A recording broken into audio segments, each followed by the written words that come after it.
Salut tout le monde, c'est Ophairo, on se retrouve pour une nouvelle vidéo dans laquelle je vais vous expliquer comment je roule sans sac à dos. Là c'est une vidéo qui change parce que à la place d'être sur le vélo, je vais être à côté, je vais vous montrer un petit peu mes techniques, mes astuces, comment je roule sans sac à dos, qu'est-ce que je fais pour pouvoir avoir le dos libre et être libre de mes mouvements tout simplement. Donc on va commencer tout simplement par ce qu'on vient mettre souvent dans le sac à dos, ça va être de l'eau. Donc soit on va avoir un porte-bidon, soit on va avoir un porte-bidon et l'envie aussi d'avoir un camelback. Moi je suis pas très camelback, je sais plus, parce que c'est quand même de l'eau qui bouge dans le dos, même si ça peut faire un petit airbag, je sais pas, moi je suis pas à l'aise avec ça. Donc il y a tout simplement la gourde, c'est simple, il y a pas beaucoup de quantité, moi je fais pas des grosses sorties de 4 ou 5 heures, donc c'est suffisant pour moi. Deuxième élément, ça va être souvent avoir de quoi réparer si jamais on crève, si jamais on pince, parce que moi je suis toujours à la vieille école, je suis pas en tubeless, je suis en chambre à air, et même si vous êtes en tubeless, je sais pas, généralement c'est du préventif, je sais même pas ce qu'il y a. Moi ce que j'ai, c'est une chambre à air ici au niveau du cadre avec un élastique de chez All Mountain Style qui vient maintenir la chambre à air sur le cadre. J'ai également un petit multi-tool qui va me permettre de démonter la roue, de faire des petits ajustements au niveau de mes leviers, c'est un truc à resserrer en cours de route.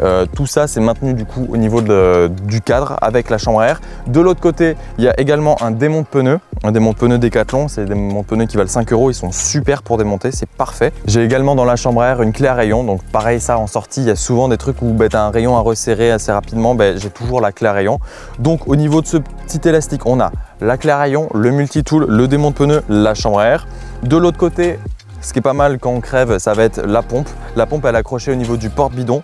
C'est souvent des fixations qui sont vendues avec la pompe. Il faut trouver la pompe en question qui fait ça. Il y en a dans plein de trucs, Decathlon, Intersport, les marques genre Pro Bike Shop, Ultrix, tout ça. Ce qu'on va avoir d'autre, moi ce que j'aime bien, qui est dans le sac à dos mais que je mets sur le vélo, ça va être pour le téléphone. Le téléphone, on peut le mettre soit sur une poche qui est pectorale, soit en bas du dos, parce que personnellement sur les côtés j'aime pas trop, ça fait un déséquilibre.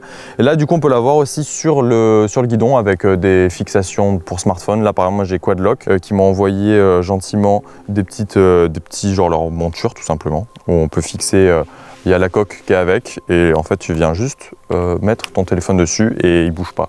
Enfin voilà, c'est pratique. Ensuite, autre cas de figure, c'est si on casse sa chaîne. Là, c'est simple, une petite attache rapide, ça prend pas de place, c'est caché. Moi, il me semble qu'elle est au niveau... Allez, ouais, elle est là. En gros, je l'ai accrochée avec du scotch au niveau du porte-bidon, tout simplement. Je l'ai mis en dessous, je l'ai scotché, ça bouge pas, je sais que c'est là. Et j'aurai juste à le sortir le moment venu si jamais je casse ma chaîne. Autre élément qui peut être pas mal, ça va être des riselants quand on casse des trucs. Les riselants, c'est simple, je les mets dans le pédalier. Il y a un trou au niveau du pédalier sur certains pédaliers, pas sur tous les modèles. Et j'ai juste à les plier et à les mettre dedans. Et en fait, comme ils sont pliés, il y a quand même ce truc de vouloir se déplier. Et en fait, c'est comme si ça les empêchait de sortir, quoi. Faut pas juste les laisser comme ça parce que oui, ils peuvent sortir. Mais si tu les plies, vu qu'ils sont tordus, tu les tords, ils ont envie de ressortir. Enfin, tu m'as compris. Essaie de les tordre et de les mettre dans ton pédalier, ça bougera pas normalement. Et je crois qu'on a fait un petit peu le tour. Donc, on a le multi-tool, on a le démonte-pneu, on a la chambre à air, on a la gourde, l'attache rapide, on a la pompe, le support pour smartphone. La clé à rayon, moi je pense qu'on a fait le tour, on est pas mal, ça permet de rouler léger. Il y a aussi les bananes qui existent, qui peuvent être pas mal, où on est libre au niveau du dos. N'hésite pas, toi, me dire comment tu fais pour rouler, si tu as plusieurs autres astuces qui te permettent de rouler léger, à le mettre dans les commentaires. Et on se dit à la prochaine pour une nouvelle vidéo, c'était le Ophairo, ciao.